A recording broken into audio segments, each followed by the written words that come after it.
Check, check, check, check, check. You have audio? Okay, you're good.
Good Tuesday evening. Welcome in to Printscape Arena in South Point, Pennsylvania. I'm Matt Gajtka. Brian Mitchell of Pittsburgh Hockey Digest will be joining shortly as Burgh Hockey Live begins for the final doubleheader of the 2019-20 PIHL regular season. It's all Class AAA this evening from the building formerly known as Isoplex, starting with this matchup with home ice still on the line for Erie Cathedral Prep. The Ramblers make their longest road trip of the season by miles down here to South Point to take on a very, ready for the playoffs, Peters Township Indians team. Again, these two teams both have a chance to roll into the playoffs with some good momentum, but also both teams have a chance to open up at home. For Peters Township, that's already secured. The Indians are in third place out of 11 teams and third place out of 8 in the playoff field, which is already set in Class AAA. But they could drop down to fourth with a loss here against Erie Cathedral Prep. And based on results later this evening with Ken and Mac taking on Upper St. Clair here in our 9 o'clock game, which will also be on our YouTube page here. But for Cathedral Prep, it seems like a really pivotal game at this moment. They have won 8 in a row, and I mentioned the long trip, but they're used to it when they go on the road, which makes having a home game, you would think, for the first round of the playoffs all the more important. To wit, Cathedral Prep is 9-1 up at the Mercyhurst Ice Center in Erie, but just 3-5-1 away from home. Now, it's been a totally different story in the second half. The Ramblers haven't lost in calendar year 2020 as they've gotten the usual supplements from the football team after the football season is over. That's just the fact of the matter at Cathedral Prep, and you'd be foolish to judge them on their first half results. As for the Indians, they're on a roll too, not quite 8 in a row, but they have won 3 straight since the 6-4 loss to Upper St. Clair a couple of weeks ago. 2 of those wins have come beyond regulation. An overtime victory against Bethel Park a couple of weeks ago put them in the driver's seat for home ice advantage in the first round, which they then clinched last week when they defeated Pine Richland 4-3 in a shootout up at the Barrel Ice Complex in Warrendale. Peters Township boasts the second best goal differential out of the 11 Class AAA teams at plus 35. Erie Cathedral Prep had a difficult first half, but in the second half they've surged back, like I mentioned, and they've been averaging nearly 5 goals per game in their past 9. Ever since they got shut out by Mount Lebo on Thanksgiving week, they have been tough to stop on the offensive side of the puck. The two teams are lined up for the national anthem, so we'll take a short break and bring it back for the face-off. Peters Township hosting Erie Cathedral Prep in moments here on Burgh Hockey Live.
For Cathedral Prep, they're in 4th place out of 11 teams, 1 point behind Peters Township.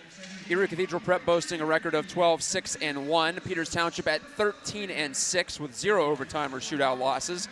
Cathedral Prep, though, could finish anywhere from 3rd through 6th place in the standings. They're in the playoffs, as I mentioned, but they could get home ice, but they need at least a point tonight to give themselves a good chance of finishing in 4th, as both Pine Richland, which plays on Thursday against Bethel Park, and Cannon Mac, which plays later tonight, here on this same surface against Upper St. Clair, could move past Cathedral Prep. Both Cannon Mac and Pine Richland are just 1 point behind the Ramblers for that 4th spot. Top 4 teams get the first round home game. After that, it's all neutral site, so it doesn't matter. So the top 4 is where you want to finish up. Getting set for the drop of the puck, Brian Buchholz and Todd Hendry are our referees for the evening. Anthony Foltz will face it off for Peters Township. On the other side of the ice, Hayden Cox, and it's poked ahead by the Ramblers, and it's one of their all-stars. Jake Khrushchevsky cruising into the offensive zone. Erie Cathedral Prep in its trademark orange and black uniforms, and Peters Township in the white with the red and the black. And this is Anthony Foltz rimming it in deep for the Indians. On the chase now, Brace center near side. 4 goals in his first varsity season. Knocked it behind the goal, but it's taken there by Hayden Cox and played up the far wing. Khrushchevsky turned the wrong way to take that bank pass from Jordan Adams, another all-star for Cathedral Prep. The Ramblers had 4 in the All-Star Classic last month. The Indians had 6. Although one of them, Eric Wilbert, is hurt and unlikely to return at least for the next couple of weeks. We'll see if things can continue to progress for him as he suffered an injury a couple of weeks ago. Hunter Ferguson, head up, senior defenseman, makes a great pass on here to John Camp, but he's dispossessed as he tried to burst in over the line. Evan Sala got a stick and some body in there to break up the play. Barrett, Owen Barrett for Peters Township, 14 points to lead this D-corps. Errant pass ahead, and now it'll be Aiden Alexander taking it. Finds John Camp. Camp tried to take a misplay there just inside the blue line, and it's popped along and not cleared. Mark Lehman held just inside the blue. Shot it on line, a save made by Faulkner, his first stop of the night. Seth Faulkner, the senior netminder, is in it for the Cathedral Prep Ramblers. A .927 save percentage, one of the best in Class AAA coming into tonight. On the other end of the ice, it's Alex Wilbert, also a senior, also with a sparkling save percentage, near .930. .925 to be exact, and a .194 goals against for Alex Wilbert. 4th-year starter in net for Rick Tingle's Peters Township Indians. Nearly 2 minutes into this game, just 1 shot on goal, and that went to the Indians. It was a long-distance drive from Mark Lehman. Gavin Dabkowski tried to deflect this one into the offensive zone, but he missed on that headman delivery, and it's an icing call against the Indians with 15:04 to go in the first. Again, I'm Matt Gajtka. Brian Mitchell is both doing color analysis and running the camera. So I tip my cap to him for the double duty as usual. Hi, guys. How's it going out there? And also, salute to the students at Peters Township High School for putting on the PTCT 7 feed for us on tape delay. Burgh Hockey Live brought to you on YouTube for the past few weeks. Start to open it up to more folks that way. Still working out the bugs, but we're getting there. Josh Martin couldn't take this delivery. Now Gavin Dabkowski shoots in. Weird carom off the partition, bounced right back to him. Little boomerang action for Dabkowski, the junior. He prized it loose, but Jack Zakin couldn't take it cleanly, and here are the Ramblers moving on back. And it is Josh Martin to the outside, wristing it down low. First save of the night for Alex Wilbert. Cleared out to center point. Drive by Zambrowski, hit the pipe from 55 feet away with traffic in front. Zambrowski again, now he'll play it near corner. Remember the Ramblers, 6 losses on the year, but none since the calendar page turned. Just one of those since Thanksgiving. They've won 8 in a row coming into tonight. They're the hottest team in Class AAA. Here's a relatively fresh face. Dante Ellison for the Indians, wearing number 6, the junior, playing just his 5th game of the year. Ellison is in. It appears that Katie Wilbert is sitting this one out on the Indian side of things. She's played in 10 games. One of the few girls in PIHL hockey this year. Melted down at the side of the net by Seth Faulkner of Cathedral Prep. Coached by Alex Luddy. Faulkner with a record of 11-2-1. Couple of shutouts and 2 assists to his name this year. Faulkner has started 4 straight and 7 of 8. Alex Wilbert on the other side has started 7 in a row. Barrett with a drive, deflected, and Faulkner tracked it the whole way and sticked it to the corner. Foltz, dish to the point, poked by Aiden Alexander. It's a 2-on-1 for the Ramblers. Here comes Jordan Adams, waiting, shooting off the body of Wilbert and wide. Khrushchevsky couldn't collect the rebound. 2 most dangerous offensive players for Cathedral Prep on that rush. Now Khrushchevsky is shot, save Wilbert, and it's cleared out by Caden Slavin of Peters Township, and it goes just wide of the Ramblers' net. It's another icing against the Indians, and the Ramblers are looking hot to start. 13:23 left in a scoreless first period. And in terms of need, Cathedral Prep needs the points more than Peters Township. Even if Peters loses and other results don't go their way, they can't finish lower than 4th. So they're going to have a home game for at least the 7th straight year. That's as far back as I can track home ice in the first round on the PIHL website at pihlhockey.com. So The Indians are used to starting the playoffs at home, and it's led to a couple of Penguins Cup titles this decade and a couple of state titles this decade. Aiden Alexander, a deke to the middle, lost control of the puck. Drew Wilbert shot it off the misplay, and the stop was made by Faulkner. Back to the front of the net. Lehman sent it there. The captain of the Indians, now John Camp, shoves it along further. Pinned to the wall was Alexander, and out comes Erie Cathedral Prep. Aiden Alexander playing forward. He has played forward in his career, or at least he was for a moment. Pardon me. He's now back on the blue line. I thought for a second that Rick Tingle would put him up front in this game. Like I said, he has played both. And he had the only overtime goal this season for the Indians a couple weeks back at Bethel Park. John Camp couldn't get the shot away. It was blocked. Camp, 12 goals in 14 games for the Tribe. Alex Wilbert hangs on to this loose puck at the side of his cage, and he'll gladly take the faceoff in his own end with an orange body in his face. Peters Township is 8-2 here at Princecape this season, counting the game they were technically the road team for against Cannon McMillan. That was the Miners' Cup game back in late November that the Indians claimed. Fultz rims it around the wood. There to take it is Caden Slavin, but not for long. Picked up by Cathedral Prep, and it's Hayden Cox shoveling it to Krzyzewski. A lot of ice time for him early on. Took the high shot, redirected, and Wilbert had to make the save off the friendly fire deflection. To the point in Connor Ginn. Now Cox spun around and lost control, and the puck is cleared past him. Down the ice it goes. It'll be stick handled by Seth Faulkner. No icing was about to be called there, so why not keep it moving? Jonathan Zambrowski takes a bump there. Caden Slavin rammed him into the wall. Slavin, one of the 16 seniors on this Peters Township squad in the program. For his senior day announcements, his advice to underclassmen was hit anything that moves, and you see why on that last shift. Owen Barrett will take this just inside his blue line. Barrett to Christian Biscardo, the tall, lanky forward, bumped by Adams, lost control of that puck, but there's a smooth move from Dylan McElhaney just inside the blue line to keep it alive, albeit briefly. As now backtracking is Krzyzewski. Off to Ginn. Ginn's soft little backhand, though, not in the right spot. McElhaney will take it. McElhaney on his backhand. He's crunched by Adams. McElhaney turns, wanted to feed the point, but Alexander was late arriving, and it slides all the way down the sheet. In behind the Peters Township net. 10:50 to go in the first period. No score in this one. I'm Matt Gajtka with Brian Mitchell on Burgh Hockey Live. No icing here as the dump in was redirected. Mike Orlando on the take. Filters that ahead. Dom Peterson, leader in penalty minutes for this Ramblers club. Couldn't make a move with it. Peterson will try again, and he'll softly send in on Wilbert, who sticks it to the corner. Austin Faulkner taking it and shooting it, but that was blocked. Aiden Alexander for Peters Township ran into some trouble there. Lost control to Peterson, who blocked up that near side board. Now back to the point. Wrister coming, score!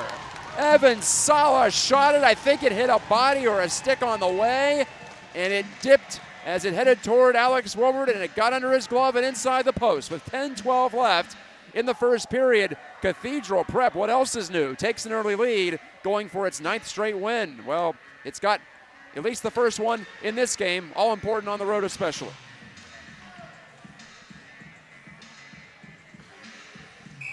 Even strength goal. Like I said, Sala shot it. If it's his, it'll be his 3rd of the season. I'm not entirely convinced it is his, though. We'll wait for the announcement, get a better idea from the on-ice officials. In just a moment, taking the shot from in close was Faulkner, but that was blocked. And they will give it to Sala initially. Ellison now the handoff. Ringwald, Chayton Ringwald tried to pick the top right corner and miss it by a couple of inches. On the chase back are the Ramblers. And shooting from a sharp angle, stopped by Wilbert. He denied Joe Agresti on the counterattack with 9:46 to go in the first period. Agresti, just taking that straight to the net. Didn't want to make a pass. One of the Indians was in the lane. Probably the right move, even though he ran out of space to really pick a corner. To the side wall. So Cathedral Prep with the lead. Strong check behind the net by Hunter Ferguson. Josh Martin wanted a penalty called against Ferguson. Not going to happen. Now back comes McElhaney with a wrister and snatched out of the air by Faulkner on his skates. using that glove hand and no rebound available. It's important to note for Cathedral Prep that they need to get on the board early. They need to win this game. You were noting earlier about those standings. Cathedral Prep wins. It seals off all of the home seeds in the first round because nobody can catch the Peters Township Indians. Both Pine Richland and Cannon McMillan were defeated by the Indians this season. So at this point, if Peters Township were to lose this game in any format, it will be Cathedral Prep 3, Peters Township 4. Bouncing around in front of the net. McElhaney and Zakin got swings at it. Neither could connect, though. Owen Barrett, a blast, and right into the chest protector of Faulkner, and he pins it. And on the other side of that coin, if Peters Township wins tonight in regulation, it's all bets are off, as Cannon McMillan has a chance to clinch tonight with a victory over Upper St. Clair. In regulation, they will be able to take that number 4 seed, as Pine Richland cannot jump the Cannon McMillan Big Macs. Mitch has all the tiebreakers figured out. Follow him on Twitter, PhD_Mitch, for more information on all of that. Khrushchevsky downshifting, wristing, and it never got through. And then Adams of the Ramblers was plowed into the Peters Township net. He checks his helmet to make sure everything is still attached and fastened and secured. And go to BurghHockey.com, where Mitch laid out the scenarios coming into the week for all the classes in the PIHL, AAA, AA, Single A, and B. There's plenty there for you to feast your eyes upon as you get ready for the postseason. And we will have a play-in game coming up. Could have 3 by the end of the week, yeah. We do have one for sure at the RMU Island Sports Center. We'll see West Day taking on Montour. That is what I've heard is the location of that game. I'm assuming that is correct, that will be on Sunday night at the Island. The other game right now, based on what happens in the Northwest of the AA, is going to be Quaker Valley, Meadville or Mars, as those 3 teams are still battling for that prime position. And then in Class B, there's also one possible between Morgantown and Connellsville. And Class AA, very different from Class AAA. AAA, it's all one division, 11 teams. Drew Wilbert in front. Camp made a nifty play to tap it away from one defender, but now he's forced away to the side. And now spinning as Tyler Balzer trying to clear it. Second chance off the stick of Lehman, and it does hop out to center ice. Lehman hit it with a high stick. Had to let it go. I was wondering why he backed off there. Didn't see the hand in the air from the referees, but good eye there, Mitch. And as I was saying, Class AA, as Ferguson shoots wide, has 4 divisions. You have to finish in the top 2 of each of those divisions to make the playoffs. Here it's just top 8, simple as that, 8 out of 11. It's a balanced schedule. Ferguson wristing off the blocker of Faulkner.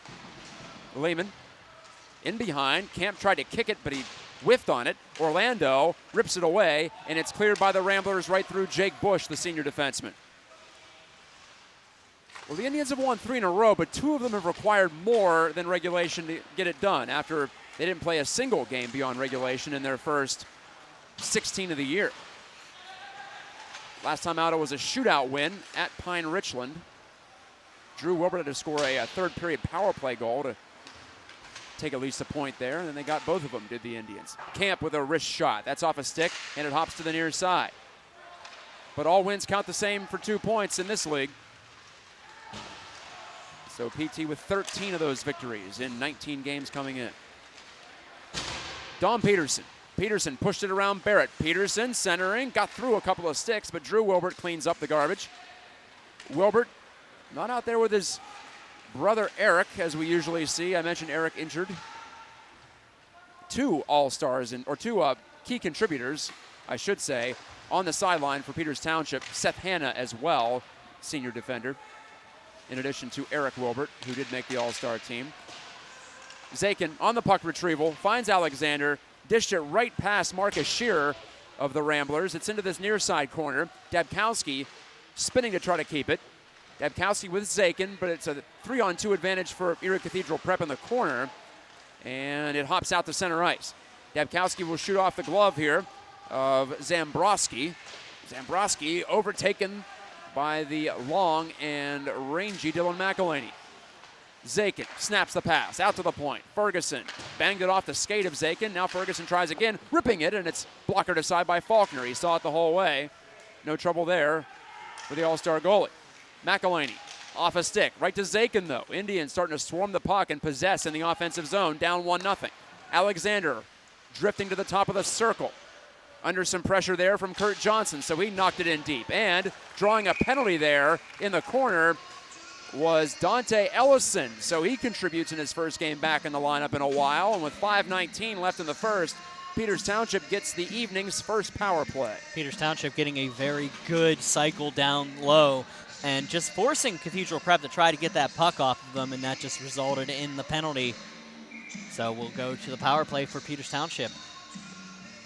5:19 remaining in the first period. It's hard to see the scoreboard here. That's the one flaw of the heaters that are suspended above the rink for the benefit of the fans here. They get in the way of the scoreboard if you're on the concourse. Camp goes cross rink, and the Indians put their third-ranked power play to work, and a snapshot to the front by Drew Wilbert was deflected away from the front of the net. Ferguson will take. Ferguson to Drew Wilbert. I mentioned scored a power play goal last time out at Pine Richland. Now Camp has Barrett center point, instead goes over to Ferguson. He connects to Barrett. Barrett, half slapper, blocked over toward the left circle and swung out of danger by Khrushchevsky. Maybe if we, if it wasn't so high, we might cut an agreement with Bubba's Burgers to the broadcast from up there. We'd lose some of the ambiance though, Yeah, if we were hermetically sealed like the patrons are on that side of the rink. Bubba's Burgers, the name of the restaurant on the far side of the ice now. You're familiar with the setup here at South Point. Drew Wilbert barreling back to build up some speed, and he does. Avoids one man. Now shoots, and a good pad save by Faulkner. Solid save. Wilbert went against the grain with that snapper and nearly sneaked it past Faulkner. And cleared by the Ramblers. It's taken now by Bush. Looks at his stick. It betrayed him there. A bouncing puck. But the Indians settle in once more. Second unit out there, at least on the blue line now. Still the same couple of forwards for the moment. This is deflected out of play. It hit the glass in front of Bubba's Burgers, not the glass that protects the rink. So that's a whistle and a stoppage with 3:46 left in the first. A couple of decent scoring chances for the Indians, but nothing on the board here so far. 27 seconds to go on their first power play of the night.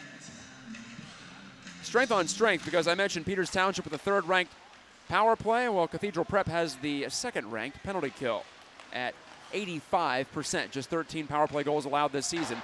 McElhaney with a headhunter right over the top of the crossbar as he slipped into the offensive zone down the left wing side. Alexander from the right shot it, and it's tipped wide. I think Dabkowski got the stick to it. Josh Martin trying to just hold the puck there with 4 seconds to go on the penalty to Marcus Shearer. Shearer's out of the box. Here's a drive off the outside of the goal by Jake Bush, still in pursuit of his first point this season. A couple inches away from getting one there, but not to be. Bunted over to Adams. Adams wanted to pull it to the middle on his forehand. Aiden Alexander said no sail there, as he kept his stick right on top of the puck and was not fooled. McElhaney with under 3 to go in a quick-moving first period here at Princegate. I'm Matt Gajtka with Brian Mitchell alongside. This is Burgh Hockey Live. Jack Zakin with a soft flip in. The Indians make a wholesale change, giving the Ramblers an easy out of their zone. Adams over to Balzer. Balzer bumped into there by his opposite number, Anthony Foltz. Puck hops loose over to this near wing in front of the Ramblers bench. Just 3 wins on the road for the Ramblers this season. They lost in their previous trip to this building to take on Cannon Mac. That was back in the first half of the season. That was a different Cathedral Prep team at that point, as most teams are now. But as I mentioned, the personnel definitely changes for Cathedral Prep every year when they get a couple of the football players join them after that season's over. Sennert taking a mishandle at center, and Sennert will put this one right into the chest of Faulkner, and no further play with 2:03 left in the first period. Ramblers won a Penguins Cup a few years back. I believe it was 2016. They won back-to-back AA and AAA, last team to do it. 2 different classes, 2015 and 16. And they remain very competitive in Class AAA. 2 teams trying to do that this year, the Montour Spartans and the Pine Richland Rams. And the Rams will be in the playoffs, so they can do it. Montour still has some work to do. They'll have to win that play-in game against West A. Centering were the Ramblers, and it's off the heel of Peterson's stick in front. Maybe a Peters Township stick got in the way to interrupt that one. Now out to Austin Faulkner, shot it high. Barrett gloved it down, and Shaden Ringwald will clear, but no further than the center red line. Ripped right back in by the Ramblers, but too quickly. That's an offside play, which will halt matters here. Jake Khrushchevsky, the leading scorer and leading goal getter for Cathedral Prep. 17 goals, 30 total points. He's played in all 20 games now after seeing action tonight. Jordan Adams, just 12 games played. One of those players who joined up mid-season, but he's been spectacular in those 12 games. Nearly 2 points per game, 23 total points on the year. Drew Wilbert looks to center it for Peters Township. That was called an intentional offside, by the way. That's why the faceoff came way down to our right. Mike Orlando leaning in against Drew Wilbert. Wilbert takes it away. One of the Wilbert quadruplets who've all seen action this year for Peters Township varsity. Wilbert drop pass, Camp, couldn't quite get there. The Ramblers had a couple of layers of defense there. Orlando, the backhand, gets through 2 bodies there, and now it's picked up by Austin Faulkner. Austin Faulkner went 1v3, make it 1v4, and the puck hops loose to John Camp of Peters Township. Under a minute to play in the first period. It stays just inside the blue line, but Mark Lehman can't make a move with it. Khrushchevsky will take, and misfire on that pass, looking to hook up with Hayden Cox on the far wing. But Cox catches up to it in the corner. He's stripped. Mark Lehman, long lead feed, off the twig of Drew Wilbert. He deflected it ahead, and Evan Sala, the goal scorer in this first period, has it, stumbled down to a knee, has time to get back up though. Good poise there from the senior blue liner, who now leads all defensemen on this team with 8 points on the season after his goal earlier in this period. Under 20 to go in the first. A pass to the slot is broken up by Drew Wilbert, who wants a change now for Peters Township. Under 10 to go. In front, score! Something from nothing. And it's Khrushchevsky finishing the centering pass from Hayden Cox. And it's 2-0 Cathedral Prep with just 6.5 left on the first period clock. What a shocker for the Indians. They're down a deuce. Just left him alone in front, and he just found it, chipped it up over Wilbert. Whew. 2-0 Cathedral Prep. 18 goals for Khrushchevsky, and the assist came from number 18, Hayden Cox, who now has 13 helpers on the year. 2 even strength goals in this first period, and that one, a surprising one. It looked like the Indians had things relatively under control. You don't want to be defending in your own zone, obviously, but they had possession a couple of times but couldn't clear. Off the face-off, the puck hops straight into the air, and it's ripped into the offensive zone by Caden Slavin from behind the red line, though, as he looks up to the clock when the icing whistle sounds. 2.4 to go, so Cathedral Prep can make something from this. So as we move along, we look at Cathedral Prep 2-0. If it sticks like this, and we've got 2 periods to go, I'm not saying it, what's going to happen from there is Cathedral Prep would finish the 3 seed, Peters Township 4 seed. Cannon McMillan with a win will clinch the 5 seed. So you'd have a rematch of the Miners Cup in the first round here at Princecape Arena. Because Pine Richland cannot jump Cannon McMillan. And so, because of Pine Richland's win, the Seneca Valley Raiders cannot jump against North Allegheny. So you're going to be seeing how that plays out a little bit here. Indians won that draw, as you saw, so nothing further in terms of offense from Cathedral Prep, but a heck of a start here tonight as the Ramblers try to ramble into the playoffs with 9 wins in a row. They're in a good spot now. It's always scary that they do this every year, too. It's like we were in the same position every year with Cathedral Prep. They just they can turn it on with get the football players, get the players, the 2-sport athletes, football and hockey. Come on. Those are tough players that can move. I know I couldn't play football, at least. Oh, I couldn't. Absolutely not. I could barely play hockey. Yeah, same here, really. So it's a conversation going on at both benches, more somber at the Peters Township bench. I know they haven't been terribly satisfied with how they've been playing, Mitch, even though they've won 3 in a row. They weren't crazy about their game against Bethel Park, even though they won in overtime. I mentioned they allowed 6 goals to Upper St. Clair a couple of weeks back. They beat Central Catholic here, but it was only 3-0, and they just felt like they were stagnant that night, too. I say only because Central Catholic had been giving up a lot of goals coming into that game, and PT just couldn't quite get the consistent shot and chance generation that they wanted. It hasn't been the same, I wouldn't say dominance, but the word's escaping me right now, but they just haven't been the same style of a team they've been the last few years. This has been a different Peters Township team. However, it still worked. You're still talking about the 3 seed here, and, they're always a perennial. And they still have, like I mentioned in the pregame, the second best goal differential in the league at plus 35. So part of that's been due to the good defensive work. They've allowed just over 2 goals per game. That's second best in the league. Centering pass from Drew Wilbert, picked off by the Ramblers. They have a 3-on-2. If they rush, that is. Cox, drop pass. Adams, shooting, blocked at the point of attack. Drew Wilbert with a toss down the ice. John Camp's on the move. Camp's going to get there, move in, and score! A burst of speed and a handsy move to the forehand, and it's 2-1. PT's broken the ice, and it's that man again, number 9, gets his 13th of the year. Just absolutely out of a cannon, picks it up in the slot, comes in, fakes out Faulkner. Faulkner goes down, he goes around, throws it in behind him. 2-1 Cathedral Prep. It's the first I've heard the Carolina Hurricanes goal horn this year at Pritzker, trying some new things late in the regular Brass season. Bonanza, yeah. And Brass Bonanza, so yeah, they're sticking to that franchise. Oh, yeah. I do enjoy it.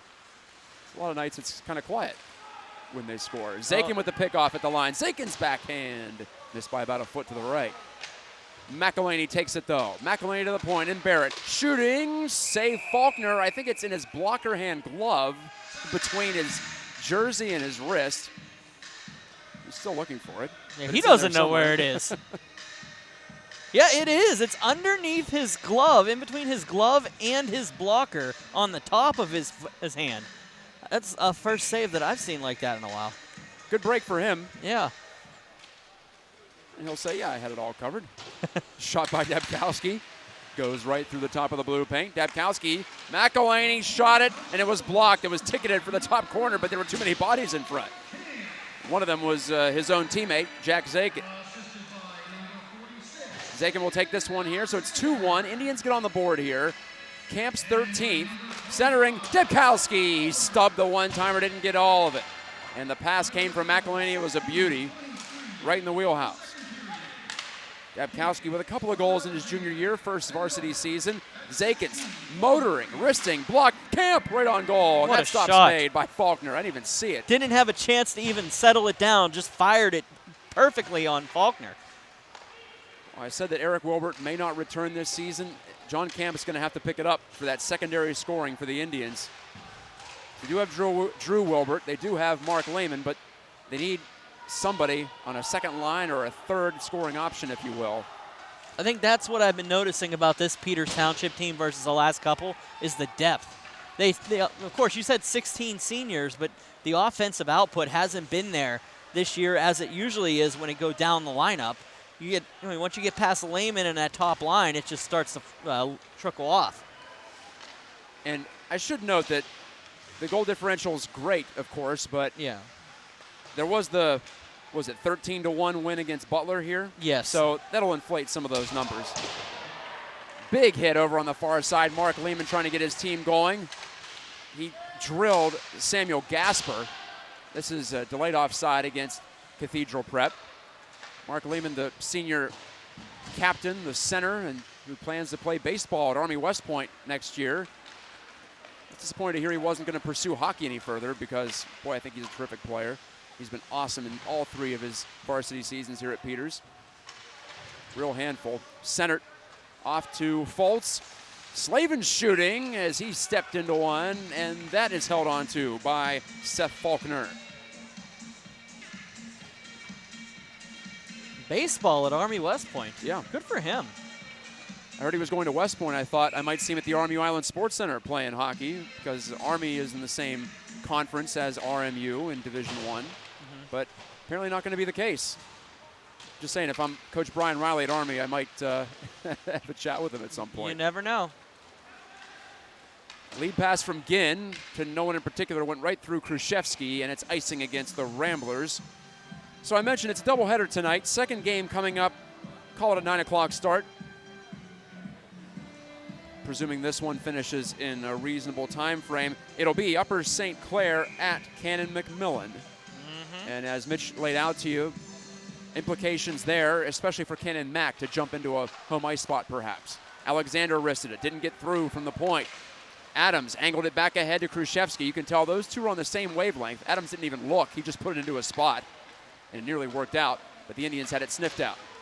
Yeah, Cannon McMillan and Pine Richland should be cheering for Peters Township here because they're the only way that they'd be able to get a home game in this round.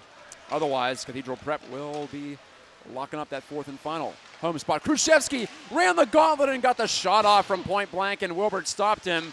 Khrushchevsky went down to a knee nearly on his side, and he somehow cruised through with the puck. I think it was Ferguson or Alexander just draped all over him, too. Again shot, and it came right to the front, and Khrushchevsky pops it in. 3-1 Ramblers with 13:04 left in the second.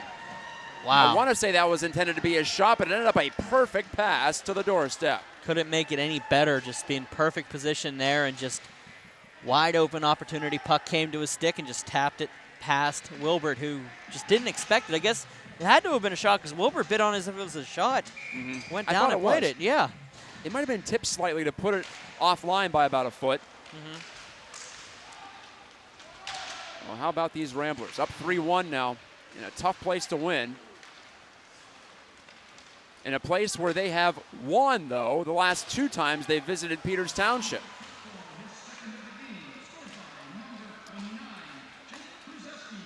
Bouncing pass goes over the stick of Jarrett Aylesworth of Cathedral Prep. So Adams gets the primary assist, and Jonathan Zambrowski the secondary. Khrushchevsky with a pair. He has 19 on the year. A hat trick for him would be doubly sweet because it would get him to the 20-goal barrier, and that's a goal per game this season. 20-game schedule, 2 more than last season in Class-AAA because of the additional team added. 2 newcomers to AAA this year. It's given away to Ellison, and his shot was sticked out. Even threw me off on the camera. Just handed off, and Ellison had a golden chance to get his first varsity point. Penalty on the way, and I think it's against the Indians on the forecheck. Ellison. Interference is the call, says referee Todd Hendry. Solid opportunity for Ellison, but he just turns around and takes an interference call in the offensive zone.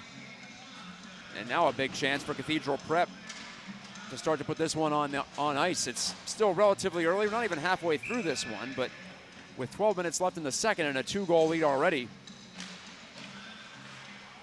pivot point for sure. Zambrowski on the handoff, and revving it up is the captain of the Ramblers, Evan Sala. Sala off to Khrushchevsky, already 2 goals in this game. He goes for a third and puts it off the shoulder of Wilbert. Ferguson cranks it around the boards, and out it goes past Sala at the point. Faulkner lets it come to him and makes a little poised pass there off to Jordan Adams. Adams ran into centered, brace, centered, sending Adams flying. Nothing catch Adams off balance. Terrific skater. Now he pulls up against centered. Round 2 goes to the Rambler. Khrushchevsky downshifting and feeding all the way across the rink. Adams to the point, too hard on that pass and a little too far away from Sala for him to lasso it in. 11 minutes to go in the second. Just about a minute to go on this first power play of the night for Cathedral Prep, going up against the #1 penalty killing team in AAA, the Peters Township Indians at 89%. Cathedral Prep's power play right smack in the middle of the league, 6th out of 11 teams.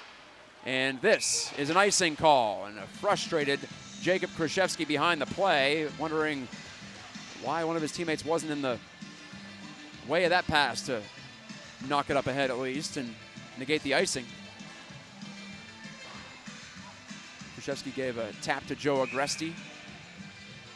Some encouragement after the initial frustration. Zakin goes forward with it. The Indians have 4 shorthanded goals to go with their top penalty killing percentage. All 4 scored by Mark Lehman. 2-in-1 game, 2-in-1 period way back early in the season against Butler in a game we had here. Zakin. Killing time for the Indians. Ferguson finds Owen Barrett. And Barrett puts this one off the stick of Zakin, about 3 feet in the air. Down it goes. Would have been an icing anyway because the Indians are short a man. Ellison, 20 seconds away from escape from the penalty box. Chopping those feet, Austin Faulkner. Faulkner gets a step around Barrett. Has a man in front, but couldn't pass to Agresti. Out to the line, Griffin Garlock pounds it along in deep. Penalty is over. Indians make a quick change. Drew Wilbert joins his friends. Back to 5-on-5. Both teams 0 for 1 on the power play now. 3-1 Cathedral Prep, as you see there on your screen, here on Burgh Hockey Live. Middle stage is second period. Headman pass, Ferguson's wide open. Gives it off to Drew Wilbert, backdoor, Lehman, he's denied. A stick save and an absolute beauty by Seth Faulkner. Keeps it at 3-1. What a save by Faulkner, just waited for it. The opportunity there was a 3-on. They took a little bit more time.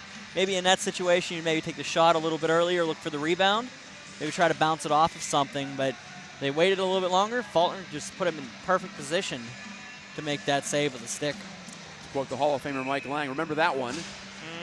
If Cathedral Prep is able to hold on to win. I'm not used to seeing Lehman denied from, heck, 20 feet away on a one-timer, let alone 5 feet, which that one was. And the stick save surprised me. You don't expect to hear that when a goalie's pushing across. Typically, it's the thump of the pad if he is able to make it there. But he was there in plenty of time. He read the play beautifully. Lehman pulls the puck away on the face-off win, but couldn't connect cleanly on to Jake Bush.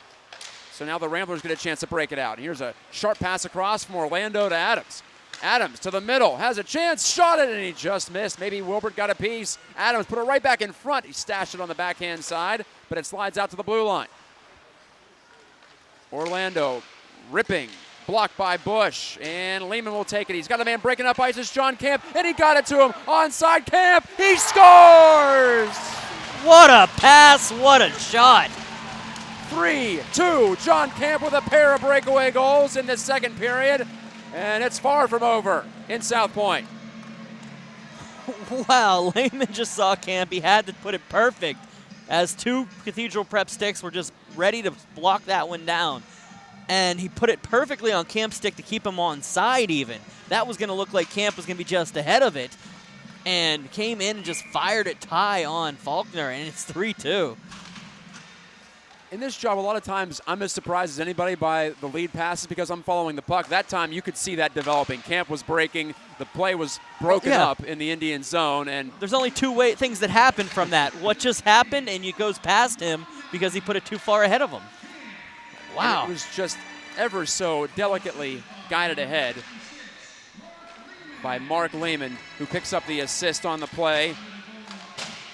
Lehman has 33 points on the year, 13 of those helpers.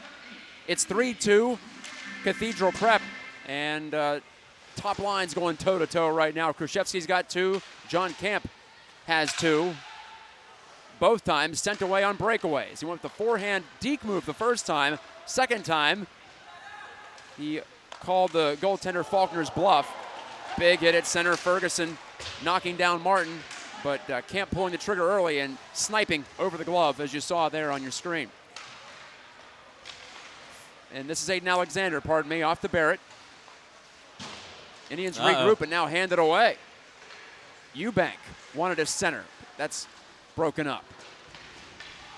Sala will lift it along, but scooped up by Alexander. Steps on the gas. Alexander run off to the side wall, though, and flipped up ahead. Here's a chance on a breakaway the other way, and a backhand goes wide from Jared Aylesworth. Beauty of an opportunity there. Didn't work out. Or pardon, that's Austin Faulkner, I should say. 9, not 8. No names on the back of these Ramblers jerseys, so if it's forward a certain way, might look a different way, but that was Faulkner. Tried the backhand, and I think Wilbert got the slightest bit of equipment on it in some form or fashion. Foltz will try to shoot high, and it's blocked aside. More than halfway through this one. Attackers getting behind blue lines and challenging goalies one-on-one. It's been an entertaining first 28 minutes now. Barrett will shoot, redirected to the front. Camp going for the hat trick, but he's stymied right there in front of the net. Cruising back, Joe Agresti. Agresti, a low shot and sticked up into the glove by Alex Wilbert.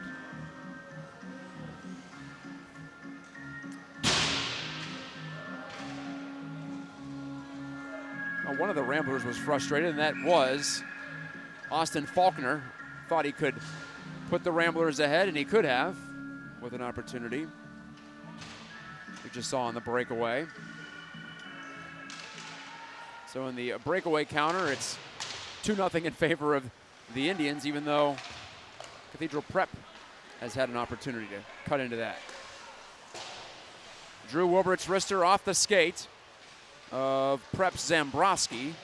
Lehman retrieves it, gets it to the point, and Alexander with a 60-foot blast that had no traffic in front, so Faulkner snatches it right along the ice.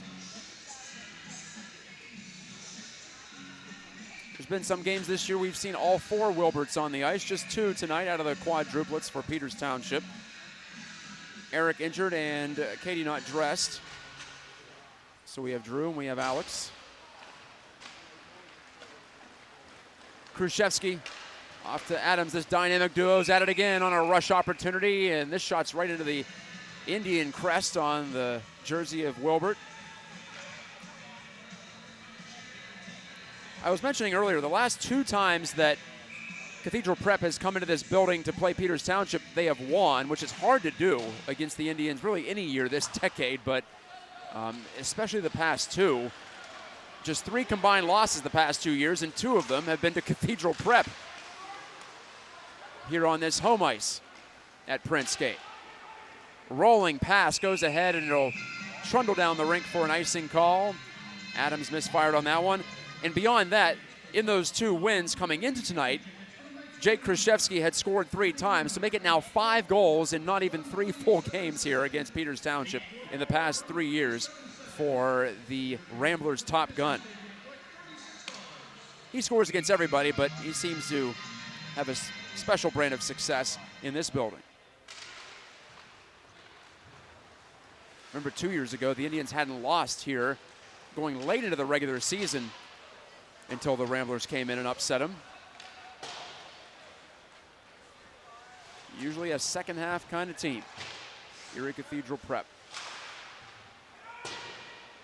An arching drive into the offensive zone by Hunter Ferguson allows Cathedral Prep to set up shot behind its net. Sala's pass, though, goes off the twig of Lehman. Lehman gloves it down and spun it right back in deep. Hard carry him off the end boards, though. Doesn't allow Camp to catch up to it. Faulkner will pin it.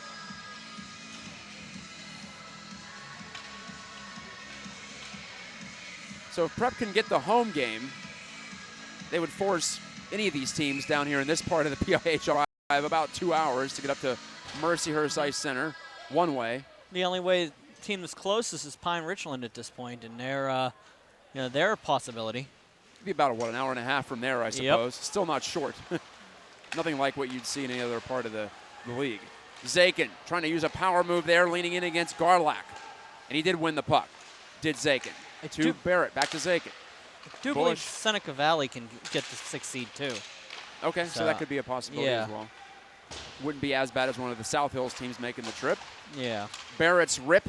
Garlack blocked it, but Ramblers can't clear. McElhaney wanted to slip a pass through to Dabkowski. That didn't work. Agresti to the outside. Another shot from the right wing, and another save by Wilbert with 4:35 on the second period clock. Yeah, if it's one of the teams from the South Hills, you got to realize if they use the same slot they always use for the ice time up at Mercyhurst, it's an 8:30 start too, up in Erie. So remember, you're not going to be done till 10:30. Then you still got the 2-hour drive home. Of course, if you win, you don't really think about that too much. Nope. You think about the island. Yes, at that point, you think about Robert Morris and what you're going to do when you get there. Once again, RMU Island Sports Center will host the semifinal round of the PIHL. Thursday for AAA. Coming up in a couple of weeks. We are inches away from the postseason. If your seeds 1, 8, 4, or 5, you will play at the 7 o'clock start. Okay. And if your seeds 2, 7, 3, or 6, you play at 9 o'clock. Got it. So offside against Cathedral Prep. yeah, it's a little bit to think about there, but Good to know. And I'm sure there are some folks out there watching who did not know that. So Mitch bringing the knowledge. And quarterfinals are home sites, and then it's RMU, and then if you're fortunate enough and skilled enough to make the final, it's once again up at the Lemieux Sports Complex and that in Cranberry. that game will be played on Tuesday at 6 o'clock p.m. So Third week of March. Third week of March. Power play, second of the game for Peters Township. Lehman takes this one. The penalty was issued to Austin Faulkner as settles into the breadbasket of Seth Faulkner. So it's Austin Faulkner in the box. Seth Faulkner is the goaltender, just in case you're wondering. And the general theory on that this year is that the Flyers Cup is being held the 2 days after the Penguins Cup. So you're going to have a little bit more time to set your travel plans because it'll be Saturday for the state championships that week. Got it. Alexander, apparently that's a hand pass. It'll bring the face-off out into neutral ice. 28 seconds into this power play. The Indians are a conversion away from tying this game.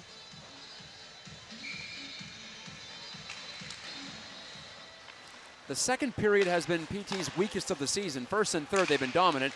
Lehman high riser, and it's absorbed neatly by Faulkner. He went up to his tiptoes to make that save and just cradle it. Not an easy thing to do. Seen many a goalie get overpowered by that shot this year. Lehman goes over to the bench to discuss something with head coach Rick Tingle. I wonder what that's about. Some sort of a set play perhaps here, or an adjustment to what they're doing on the power play setup. For all intents and purposes, a very even strength game so far. And the door to the opposing locker room over there on the far corner popped open on a hit.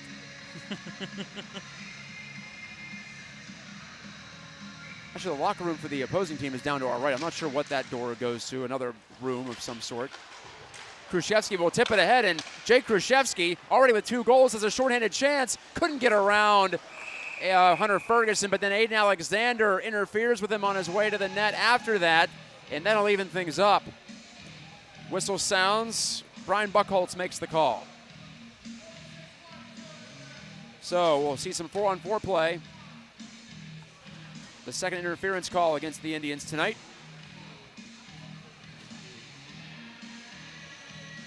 .309 left before the intermission for the ice cut. Still 3-2 Cathedral Prep. Ramblers led 2-0 and 3-1. And now they have Khrushchevsky and Adams out there up front on this 4-on-4 situation. Khrushchevsky went right to the front, but he couldn't take that pass on his backhand from Sala. Sala has it again. Scanning, wristing, save made Wilbert, and his teammates try to clear it away from him for a moment, but then he hops on it. Garlack and Sala at the points, or they were at the points for Cathedral Prep. And they'll remain there. Change of forwards for the Ramblers. Same deal for the Indians. They'll put Lehman and Camp out there. So Camp, who's already broken free for 2 breakaway goals, has some open ice. Watch out. You know he'll be trying to take a step. And Camp now will pin Peterson to the wall. He rips it away from Peterson, finding Bush. Bush couldn't put that one on a platter for Lehman, so Bush shoots in on the second attempt. 2:30 left in the second. Camp kept it in. Lehman shooting. It scores! It hopped through Faulkner and jumped in. 3-all on the 4-on-4 goal from Mark Lehman, his 21st of the season, simply overpowering Faulkner with that wrist shot from 35 feet out. Here we go again. I was wondering after you saw 2 goals by Camp when Lehman was going to wake up. You were talking about secondary scoring. Well, you can't get much more primary scoring than Mark Lehman, and that was definitely one of those shots that he needed to take there to get the opportunity to get the goal. John Camp, the junior, has a 3-point night. He gets the only assist on that one, interrupting the attempted clear from Cathedral Prep. And the Indians have come all the way back. They've trailed by 2 twice, and they are level. Late stages, second period now. Last game of the regular season. The Indians have a home game already wrapped up, but they're trying to finish with 4 wins in a row. You want that 3 seed. Why not? Always want to climb a little bit higher if you can. Fultz, the steal, the backhand, flutters away from the front of the net. 1:53 remaining before the break. And as you've been talking about it, how Adams backhand, didn't get through, rebound, and it chopped right into Wilbert by Zambrowski on the follow-up. and as you had been talking about the inconsistencies, them being concerned about how they play, they played the last couple weeks, you maybe want to try to get a win like this and get that momentum going into next week. Regardless of who you play, it's always nice to have this type of momentum. Yes, get that last game you played, always so important, right? Yeah. For the confidence. You assume it's going to be one of Pine Richland or Cannon McMillan at this point. And you've won the series against them on both sides. So That's right. Including just beating Pine Richland in the shootout last week. Power play now for Erie Cathedral Prep. It's a short one, but a chance to go back ahead if they can take advantage. Sala dishing to the point. Zambrowski holding, 5 seconds to go on the advantage. Shot it off of Wilbert's leg. Khrushchevsky gathers. Wilbert's down and out. Net appears to be off its moorings, but it comes to the front of Adams, and he's stopped by Wilbert, and there is a Cathedral Prep player down rolling in pain in the ice in the low slot, on the ice in the low slot, I should say. It's Cox. He's up, but I think a second penalty is about to be called against the Indians. It is interference. good luck scramble save by Wilbert there. He knew where it was, but it was just that point-blank range shot that you had to worry about that they can put anywhere. Just the perfect distance away from the net, and he was able to get a chicken wing on it and hold on to it, but the interference penalty comes up, and now we're going to go back on the kill. 1:05 left in the second, and a third interference call against the Indians tonight. The penalty du jour. The good luck chicken wing save. I like that. One of those saves where the goalie just comes out to try to smother it and take away every angle if he can. I think he realized that Adams didn't have a lot of time. Now, if the player has some time, able to get his head up, you probably don't do that because then he could deke right around you. 1 to go. Into the corner. It's a 3-3 game. Third power play for the Ramblers. Shot by Khrushchevsky, blocked by Alexander right in front of him. But Indians can't get to the puck. At the point, poked away by Brace. Centered, he took it off of Adams' stick. And then Adams was bumped off the puck. Indians want an interference call. Griffin Garlock given away, and then Jake Bush buzzed it right by the ear of the Buckholz. referee, Brian Buckholz. Whew. Made all of us gasp for a moment. I think he's trying to figure out where where he's wearing a helmet, yes. but still, that would not have felt good. Adams ducking behind the goal with 21 seconds to go on the frame. Poked away from him by Alexander. At the sidewall, though, the battle remains on. Drive by Dabrowski, and it's off the pad of Wilbert. Fultz trying to knock this out of the zone. Can't get there in time. 4 seconds to go on the frame. Jake Bush follows up and rips it down the ice. That'll do it for the second period. It's a good one from Princescape in game one of our Burgh Hockey Live doubleheader through 34 minutes. Cathedral Prep 3, Peters Township 3, and we'll take a break on the Pittsburgh Hockey Digest Facebook page, YouTube page. I'll get it We're right on eventually. YouTube. We're on BurghHockey.com. We're everywhere there, BurghHockey.com. legend. It's all right. And on Peters last Township regular season, television. last regular season broadcast of the year for you. Don't worry, we got you. All right, we'll be back. Limping to the finish. We'll see you in just a moment here.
Just about set for the third period from Printscape Arena at South Point. My name is Matt Gajtka. Brian Mitchell is alongside with me here at the concourse here at Printscape, where Peters Township and Erie Cathedral Prep are tied 3-3 in this AAA bout. Final game of the regular season for both sides. 2 goals for Jake Khrushchevsky on the Cathedral Prep side. On the Peters Township side, it's 2 goals for John Camp plus an assist. Also, Mark Lehman has a pair of points for PT, and on the Cathedral Prep side, Jordan Adams with 2 assists, an assist on each of the Khrushchevsky goals. Home ice still up for grabs for Cathedral Prep. They get a win here. They can lock that up, but it'll take both points to lock it up. They start the third period on the power play as they attack down to our left in the orange and black and white jerseys. Adams steps on the brakes in the corner, setting up shop there. Sala, who has a goal in this game, want to get it down low to Khrushchevsky and did. Right back to Sala it comes. He stops up just inside the blue line to keep it alive. Now Adams wristing. He wanted to go top left corner, and he put it over the top and off the corner glass, and it caroms all the way down to the other side of the ice. A break for the Indians, now 15 seconds away from a third penalty kill in this game. John Camp stops it up before it gets to the red line. He'll shoot ahead. Peters Township can move into third place with the win today. Lehman a shorthanded chance, and that's off the toe of the goaltender Seth Faulkner, who coming into this period has stopped 17 of 20, so make it 18 of 21. At the other end, Alex Wilbert has stopped 16 of 19. Not a very high shot volume game, but there have been quality chances for both sides beyond just the goals.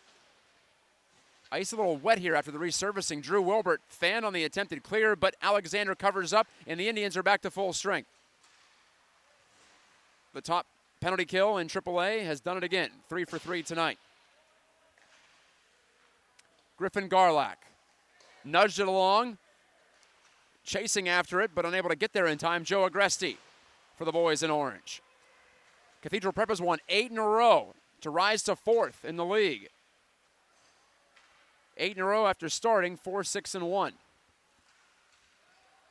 Since December, they have not lost a single game. Garlack knocks it off the kick plate, but McElhaney revs it up. Makes a curl and fires a pass off the stick of Zakin, who touches it along to negate the icing. McElhaney whiffed on the back pass. And it's Agresti again for Cathedral Prep. Chip in charge, past Ferguson. Along in behind, Ferguson runs him off with a strong check. Cleared it off the glass, bounces to the point, and Garlock kept it in the offensive zone. Spinning pass to the front by Faulkner. That's Austin Faulkner. That doesn't hook up with anybody. Faulkner takes a wild swing at a bouncing puck and couldn't put his stick to it. Jack Zakin cruising into the offensive zone, and a sharp angle chance on the forehand. Bodied away by Seth Faulkner to the corner. McElhaney, end of a shift now with Zakin. Zakin cruises in and scoops it up. Alexander to Zakin. Center sets his edges and knocks it into the near corner. McElhaney, again, couldn't make a clean play, and then McElhaney hits a rambler from behind and appears to be injured. Struggling to get to his feet here is Austin Faulkner. Looked like an elbow to the back from McElhaney. And no penalty upcoming. This will be an icing against the Ramblers of Cathedral Prep, bringing the faceoff back down to our right.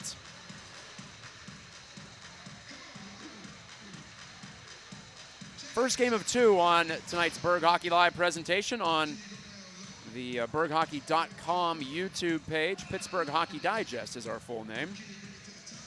I'm Matt Gajtka. Brian Mitchell is with me, also broadcasting simulcasts on tape delay on Peters Township Community Television, Channel 7. As we do for all the home games here at Printscape. And there's going to be at least one more. Next week, the game time and day has not been announced yet because the opponent has not been announced yet for Peters Township. But they will be here for at least a 7th straight year. They'll play a home game to start the PIHL Penguins Cup playoffs. Penalty behind the play against Cathedral Prep. Fultz shot it. That went careening wide of the net. Extra attacker on for the Indians, but they're not going to be able to do any work with it as Jarrett Aylesworth touches the puck on the far side, and the Indians are about to go to the power play for the 3rd time tonight. Holding is the call. Josh Martin, the guilty man. Had to do all the social for the next game, get everything set up before we get started on the next one. But we got another, 3/4 of a period left in this one to get through. Power play coming up for Peters Township. Indians have gone 0 for 2 so far, but they get a chance to take their first lead of the game. Alexander pulls in the saucer pass, centering to Drew Wilbert, and he stubbed the shot off the heel of his stick. Indians have to go after it again, but they'll have to chase Hayden Cox. Cox whipped it over to this near side, away from Khrushchevsky, who just backpedals. Khrushchevsky and Cox, the penalty-killing forwards for the Cathedral Prep Ramblers. In case you're wondering, Khrushchevsky has 1 shorthanded goal on the year, and Cox has 2. 3 total for Cathedral Prep on the season, but PT's allowed just 1.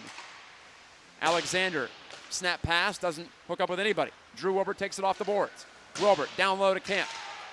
He'll pick this one off the end wall. Ferguson, center point, ripped it, missed it. Alexander will take it back.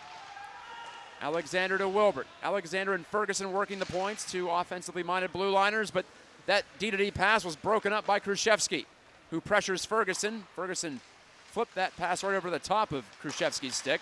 Now Lehman wanted to relay that along quickly, and it's broken up by Jonathan Zambrowski, who pushed it right back into the Indian zone. 11:52 to go in the third, and 42 seconds left on this third Peters Township power play. Lehman nearly lost control at center.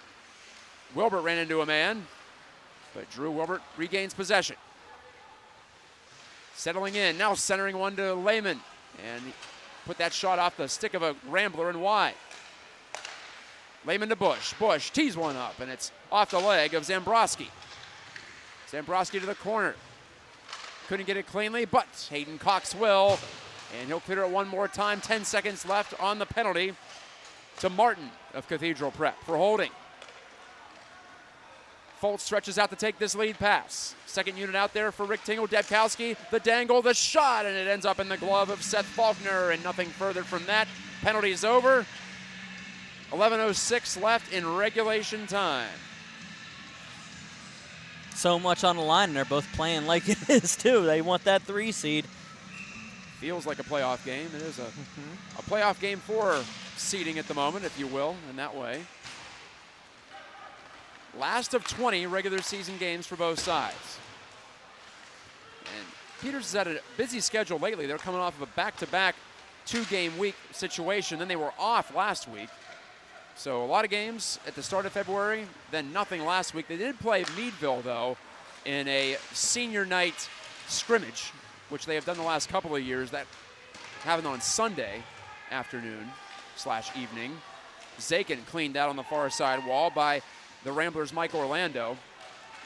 So that's the way that Rick Tingle has done senior night the last couple of times out. 16 seniors for Peters Township. They had a lot last year, too. They just continue to roll through this program. It's amazing to see. You just have a lot of input on this, the youth in the Peters Township area. Well, the program goes all the way down to the developmental levels, so it starts before middle school. You get into the Indians program, if you will. Part of the success. Also, it's a huge school, so but they do a good job of getting kids out and getting them hooked on the game and playing for the red and the black. Icing here against Cathedral Prep.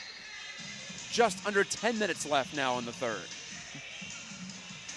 And that's what I noticed about a lot of the successful teams that want to make their way up to AAA, things like that. They have those developmental programs that are able to bring the kids in, teach them the fundamentals, but also try to bring them in the style of the team so you eventually bring it up. A lot of the coaches that are assistant coaches for the JV teams are on the teams that are actually playing very well. So there's a reason why that tends to work out. Khrushchevsky in some trouble in his own zone. Indians were offside, but they tagged up, so that would have been a legal play if Camp could have taken the puck off of Khrushchevsky. A couple of 2-goal men in this game going head-to-head. Khrushchevsky did manage to escape. Alexander, Indians use the width of the ice here. Ferguson back to Alexander. And Camp taps it along, but not beyond the reach of Zambrowski. Zambrowski finds Khrushchevsky. Khrushchevsky has a trailer in Adams. Can't find him. That was blocked off, and then Adams swung it right through the top of the crease, but no one home for the Ramblers. bouncing away to this near side. Zambrowski turning to shoot, and a stick save by Alex Wilbert. Drew Wilbert, his brother, knocked it out to center. Under 9 to play in the third. No goals in this third period yet. We entered it tied 3-3. We remain 3-3. To the line, Gerlach held it in with his body and blasted one offline. Ferguson pulls this in behind the net. One hand on his stick. He poked it right by a forward checker. That was Khrushchevsky. And now Lehman finds Drew Wilbert. Wilbert steps on the gas, shot it down low. And that's sticked away, controlled nicely by Faulkner. Cross-ring pass intercepted by Debkowski of Peters Township. Debkowski put it into a soft area of the ice that was open for a moment, but Garlack recovered to take it right back. But this will be cleared down the length of the rink by Zambrowski. And again, the Ramblers not afraid of using the icing call to get some fresh bodies out, even though they'll have to defend here again on the restart. Based off what I was speaking about earlier, the developmental programs, and I actually have a story from last season. Pine Richland had 16 or 18 seniors off of that AA championship team. And I was asking Jordan Yoke, how do you continue to, bring them in? He said, well, I'm an assistant coach on a JV team because I know I'm going to have so many spots to fill next season. So, you see that just because of the point. And I've heard that from other coaches too. It's a beautiful thing when it all works out. It can really feel like a professional setup with minor league clubs below, if you will. Last time out for Cathedral Prep, they blew a 2-goal lead, but still won in the shootout against Seneca Valley. In fact, the Ramblers have a couple of wins in the shootout this year, helped them getting to 12 at this point. 12-6-1 is the record. A 13th win would secure home ice next week in the first round of the playoffs. McElhaney has the puck poked off his stick as he tried to drive the goal from the goal line. The McElhaney unit is out there with Zakin and centered alongside. They're hacking and whacking, trying to pry that puck loose. It does come free to Orlando, though, of Cathedral Prep. Bouncing play to the front of his own net. Tyler Balzer takes it and reverses the flow of it to this near side. Orlando, his backhand, does get it to the safety of center, but just barely. McElhaney shoveled it right back in, and it's Evan Sala now. Sala opened the scoring a couple of periods ago. Cathedral Prep led 2-0 after one. They led 3-1 midway through the second. Back-to-back goals, though, by Camp and Lehman. Have the Indians level. 6:40 left in the third. This will be icing back the other way against the Indians. Lehman came into this game 5th in points in Class-AAA, 3rd in goals, tied for 3rd in goals. Now he's 3rd solo in goals with 21 after his 4-on-4 tally late in that second period. Drew Wilbert was tied for 10th. Khrushchevsky also in the top 10. So all those players have been heard from tonight on the score sheet in one form or another. Off the face-off win, a wrister down to one knee was Austin Faulkner, but Alex Wilbert made the save down to his knees in the butterfly position, and his teammates cleared the rebound. Ferguson, with a man in his face, made the sharp play along to center on this near wing side where he was supposed to be. But he couldn't poke it past the Ramblers at center. Cutting in is Peterson. Peterson to the outside, shot it as he fell away off the stick of Wilbert and picked up by Ferguson. Cleared down the ice. This will settle just below the goal line. That'll bring the faceoff back into the offensive zone for the Ramblers. 6:06 left in the third. Cathedral Prep starting to get a little momentum back here. The Peters Township Indians had a lot of opportunity down in their offensive zone. Now Cathedral Prep starting to get a little bit more and more pushed the other way, and see how this one plays out for the Ramblers. Barrett to the boards on his backhand. Unable to nudge it by Adams, though. Still working is Drew Wilbert. He has it now. Gunned it behind his own net. Good little angle play, and Lehman's on the move. Lehman over the line. Lehman wristed it, whiffed, and then the second attempt was off the stick of Zambrowski and hops into the netting. Jumped back in front of the Ramblers' net, but the puck was out of play.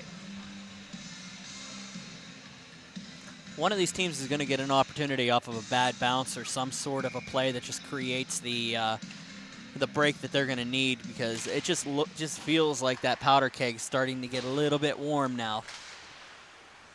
We're at the point where one bounce could decide it. One great play could decide it, or one mistake could decide it. Conversely, Adams, he can force a few mistakes, and he can make some great plays. Jordan Adams, lean to the outside, wanted to connect to Cox, just inside the left circle, but it didn't happen. A little bit away from him. Lehman on the counter. Lehman, high rising shot again. He loves to try to pick that top corner. He's not afraid to shoot from 40 feet or further out. Drew Wilbert to the doorstep, bounced away from Camp. Was cleared away from him by Zombrowski, who was the man to defend that play. That was his task, and he did it well. Cracked across the ice by Adams, on the money to Khrushchevsky. Khrushchevsky testing the glove hand of Wilbert, but it's over the glove and over the crossbar and out of the zone. Evan Sala with 4:49 left in the third. Thanks for joining us on Burgh Hockey Live for the first of 2 games. Second game will be Cannon McMillan hosting Upper St. Clair. Brian Mitchell will be with Dave Fryer of the PIHL. Yeah, he's going to help me out tonight. Good to hear from Dave, who's the man behind the scenes, making everything happen in this league. He offered. I was like, yeah, I'll take a little bit of help tonight in the final broadcast of the year. McElhaney settling and shooting. What a glove. The rapier-like glove hand of Faulkner pulls it in anyway. It was probably going over the net, but hey, why take the chance? Absolutely. You're down in the butterfly like that. You don't know how low you're actually at that point when you get that far out of the net. Faulkner has been impressive, looking like one of the top goalies in this league. He's got a little more action to his game than some goalies. He's fun to watch. At the other end, I think Alex Wilbert, the less you notice him, the better he's playing sometimes, because he's one of those positional goalies who likes to really make it look easy. Just like that. You can prove my point there. The Alex Wilbert factor is you start seeing the second, third, and fourth shots whenever he has to start playing from out of position off the rebounds. That's where he has a little bit of trouble, but every goaltender has that issue out there. Yeah, you always hear, well, control the rebound. Well, it's not that easy. Now, it's a dynamic game. And once it's out there, you have to basically be on your toes at every waning moment. Right, that's when it gets fun, really. You start to react a I little love bit. it. It was my favorite style out there, was the scramble style. I did my best work when luck was involved. Yeah, in case you're wondering, Brian has played goaltender quite a bit more than me, I know that. My experience in the position is limited to street hockey. And not much of that. It's been a while. I will say it's a fun position. And if you like being at the center of things, I'm not sure there's a better position. You also want to be the #1 enemy of your team on a bad goal. Yeah. Yeah, definitely a great position. Oh, yeah, it's not all sunshine and rainbows. Thrown out of the face-off dot. We haven't seen much of that. No. So it'll be Faulkner taking it. Scramble draw. Backhand chance there from Dom Peterson, who was the one booted, so he got a shot away after all that. But stopped by Wilbert on the sharp angle chance. This is Drew Wilbert pulling up. Wanting to find Alexander. Gloves it down to his stick. And it's ruled to be played in with the hand, so it wouldn't have counted anyway. Yeah, he dropped it. I don't think he got a stick on it. It just rolled on net. I wasn't aware that was the actual whistle, though. I thought they would just let that No, go along. if it goes on net, you throw it on net, it's a whistle. Okay. I learned something. It's a hand pass on net. Aiden Alexander has 7 points on the year, and now they're going to bring the face-off into the offensive zone. Maybe ruled to be a mistake. Possibly. By the officials, I'm not sure. As I was saying, though, Alexander has shown a little more aggression in the second half of the season. He scored a beauty overtime goal at Bethel Park. Of course, that was 3-on-3, so all bets are off there.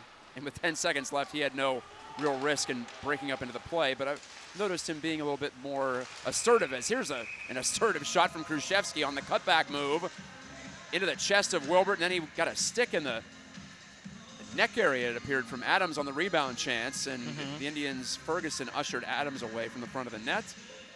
But it appears Wilbert is okay. Alex Wilbert, who is playing his 13th game tonight, a record of 9-3. I mentioned the save percentage creeping closer to .930.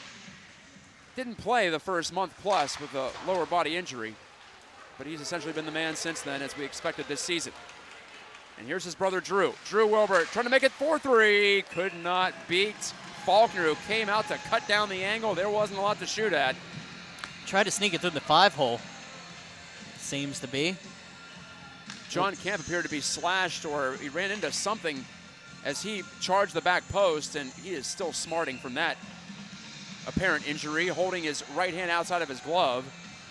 3:02 remaining in the third. 3-3. As you see there on your device screen. Thank you for coming along on the journey with us tonight. Adams curling and shooting, and it's stopped by Wilbert again. Every time that top line has the puck for the Ramblers, they've created something.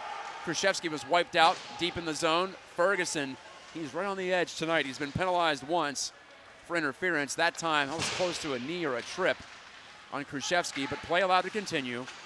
2.5 left in the third. And Ferguson's been on that line all year, and that's just the way he plays, so there's always going to be that element of risk to his game. But right now, you definitely want to be careful. Don't want to give this Ramblers advantage a chance to get it revved late, even if they have killed all three of them. The Indians, that is. McElhaney, the soft deflection ahead. Zakin skates into it. Down to 2:07 in the third. Next goal could win it at this point. Bush is going to chase after it. Won't be able to get there in time, so it's an icing against Cathedral Prep. Overtime actually works in the favor of one of the teams for this scenario. If Peters Township were to get the extra point here, it works in favor of Pine Richland when it comes to seeding. Okay. Because what happens is the wins factor comes into effect instead of the head-to-head. And the penalty minutes is going to be a rough call because you have to wait and see what happens with Pine Richland in the final game. But it takes the wins factor out of it, so it's actually it's actually in the favor of Cathedral Prep for this number 6 seed the 5 seed instead of the 6 seed. So attempted play in front there for Joe Agresti by Peterson, but that's broken up. Also, and Drew Wilbert shoots it. Well, you mentioned penalty minutes. That's the final tie break, correct? Well, yeah, but what happens is if Cathedral Prep doesn't win here today, Pine Richland with a win on Thursday will tie them in wins. Mm-hmm. Well, they split their season series. Okay. You're tied in wins. You have to go to the penalty minutes. Okay. And I was looking that up earlier, and I kind of got distracted when I did it. But I'll look that up again right now going into the final game. I got to look and see how many they've taken this period thus far. This game has 3 so far. So 6 minutes in this 6 one. 6 minutes, yes. So whenever I get this one up, I'll try to give that detail because they'll be done with the season. So if they have less than Pine Richland, they will have that tiebreaker. Okay. Good to keep with in Pine mind, Richland, too. yeah, with Pine Richland having the game remaining. Center ice dump in from Wilbert. Lehman could not beat Adams to the puck. He tapped it along. Here's Cox. Krzyzewski has some room. Jake Krzyzewski shot it. Glove save by Wilbert. And that one appeared ticketed bottom right corner. Wilbert stopped it, and he eventually holds it with 1:07 left in regulation time. Cathedral Prep has 7 more penalty minutes, now 13, than Pine Richland. So Pine Richland will have the tiebreaker. But they don't take that many but they have left. to take less than 14 penalty minutes.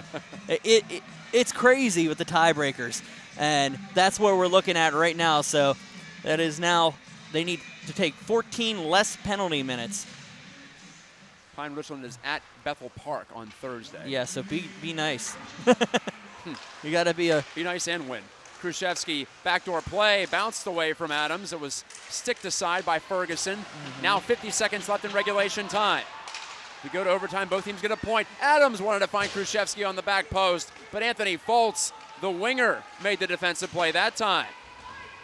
And this will be icing against Cathedral Prep again. Wow. This has to be at least the 7th or 8th icing in this period against the Ramblers. They're tempting fate. 38 seconds on the clock.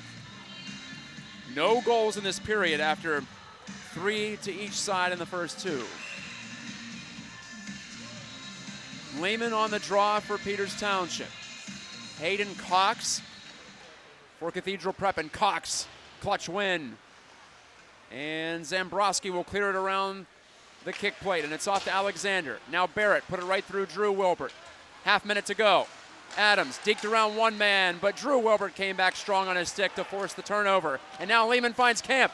Camp, 2 goals in this game, pulls up, left it. Wilbert tried to go near side, wanted to pass through a couple of orange bodies, and it was blocked. Adams with 10 seconds.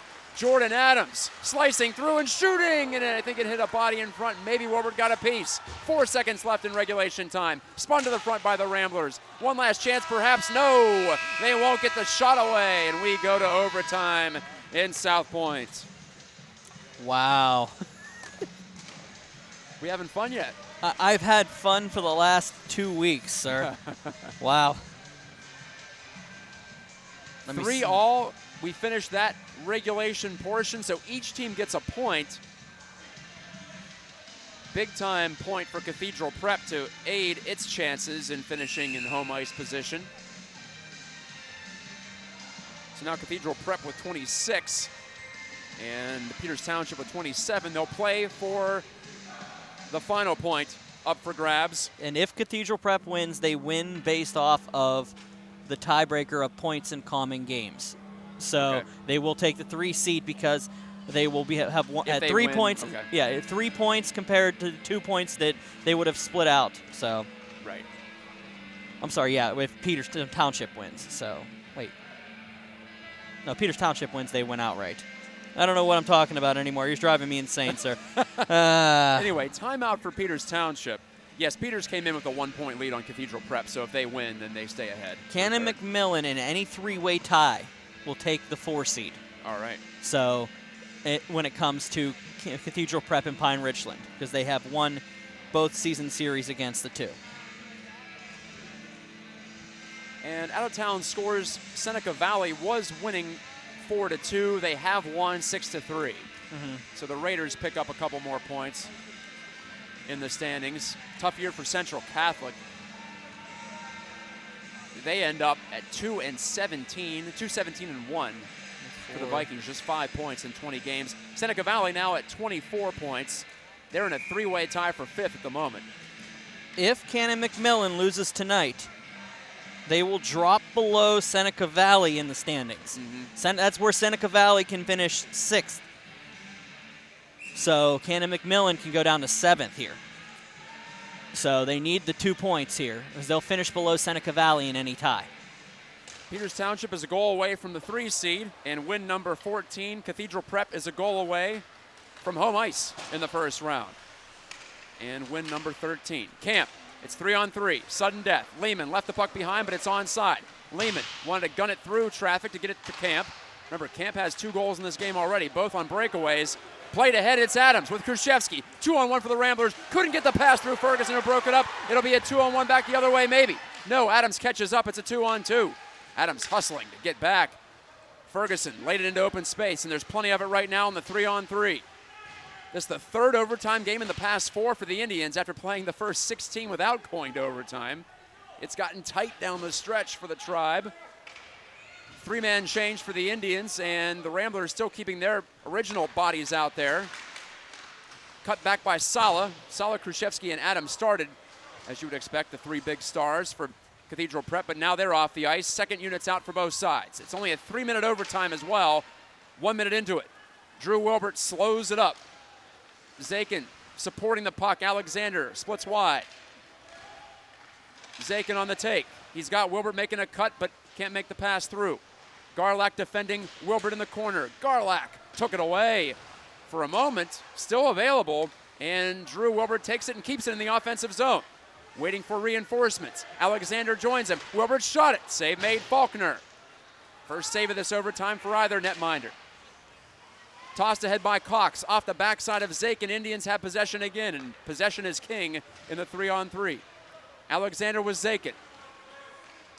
Getting toward the end of this shift for this threesome, you'd imagine. Alexander, the only overtime goal this season for the Indians, but he tried to center it and set one up that time. Now he takes it away.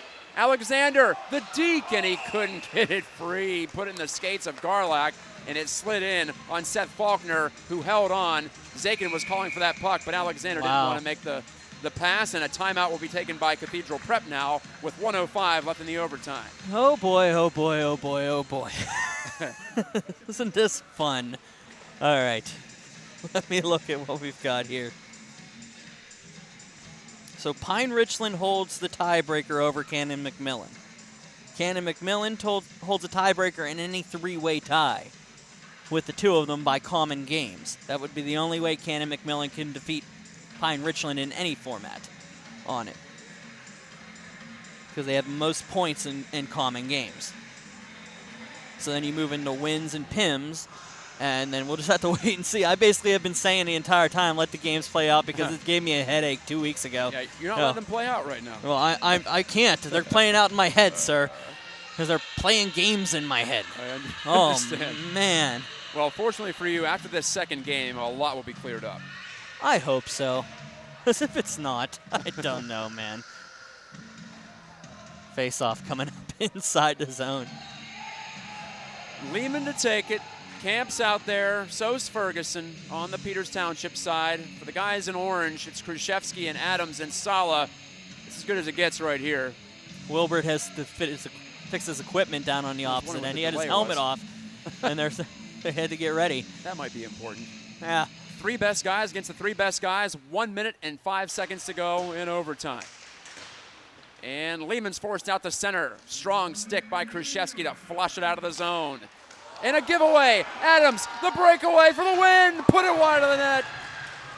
Wow. Wanted to go top shelf and he missed. Couldn't get a better chance than that.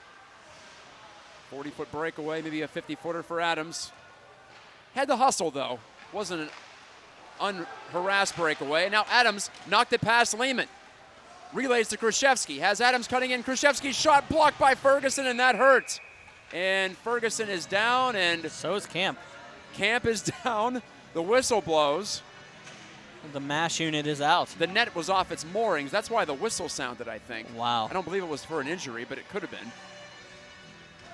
Both players were on hands and knees. 31 seconds to go in this overtime period. Alexander and Wilbert join Lehman on the ice. Outside the zone. Still the same threesome for Cathedral Prep. A goal will win it, but we only have 27 seconds left to get it. I mentioned Alexander's played sudden death hero once this year. He carries the puck again. Got by Adams, did Alexander. Alexander all the way in, backhand, stick save, rebound Wilbert, off the body in front and scores! Well, there it is. Drew Wilbert shot the puck and it hit Evan Sala and caromed in. It wasn't the prettiest, but it's 2 points for the Indians in overtime. They win it 4-3 with just 12 seconds left in sudden death. Those lucky bounces, those lucky bounces, those lucky bounces, and it just so happened to go off a defender's stick, and that's going to be a long drive home. Ooh. Wow. And that's the difference between the 3rd seed and possibly the 6th seed here. If you think about it. Prep will get 1 point out of this, so they'll go to 26, but Peters Township finishes in 3rd with 27, and they'll be right back here next week. Probably in exactly a week. We'll find out the date and time in just a couple of days via the PIHL, but Indians win. Indians win 4-3 in overtime, and they are now 3-0 in games that go beyond regulation this season, 2-0 in OT. They finished the regular season at 14-6 on the Drew Wilbert sudden death goal off of Evan Sala's skate in front. Cathedral Prep now 12-6-2 to finish the regular year, 26 points. So Pine Richland and or Cannon Mac can still catch them with a win, but they'll need to win. Pine Richland, Cannon Mac, it depends who gets there. Pine Richland has Bethel Park. Cannon Mac has Upper St. Clair, a little bit higher of a hill to climb whenever you're looking at it. Then we have that one next, of course. So if you want to watch it, we're going to have it for you. But you got to think about it this way. It's now everywhere. Peters Township at least controls their destiny. 3rd seed, they don't have to worry about anything. They would have been in 4th seed. All that means the time they're going to play on in the semifinal if they make it through that first round next week. Well, the win streak is over for Cathedral Prep at 8 games, but they go into the playoffs having at least a point in 9 straight, and a lot of handshakes between these two clubs and some smiles and some hugs after the game. These two teams appreciate the other's performance tonight, the effort, and the entirety of the regular season, and who knows, maybe they'll see each other in the playoffs coming up. Unlikely to be in fact, it won't be the first round because Peters is the 3 and Cathedral Prep cannot finish in 6, can they? Yes, they still can. they Okay, can. All right, so still a possibility. Yeah, if both Pine Richland and Cannon Mac win their final 2 games and Pine Richland doesn't take those magical 14 penalty minutes, then it will be the first round matchup here. at Printscape Arena. Okay, so it could be a rematch. Could very well be a rematch, but a couple of other teams need to take care of business, namely the Rams and the Big Mac. So PT wins 4 in a row going into the postseason, 3 of those beyond regulation. And that is that for this one. Coming up, though, second half of the Burgh Hockey Live doubleheader. It'll be Brian Mitchell and Dave Fryer joining you on the YouTube channel. BurghHockey.com is where you can find all of it, though. We'll see Upper St. Clair, second place Upper St. Clair Panthers, taking on Cannon Mac. And as we just mentioned, Cannon Mac with a lot at stake. They can jump into a home ice position because Cathedral Prep left the point on the board here in the opener. For Brian Mitchell, I'm Matt Gajtka saying good night for now. We'll talk to you soon on Burgh Hockey Live. Take care.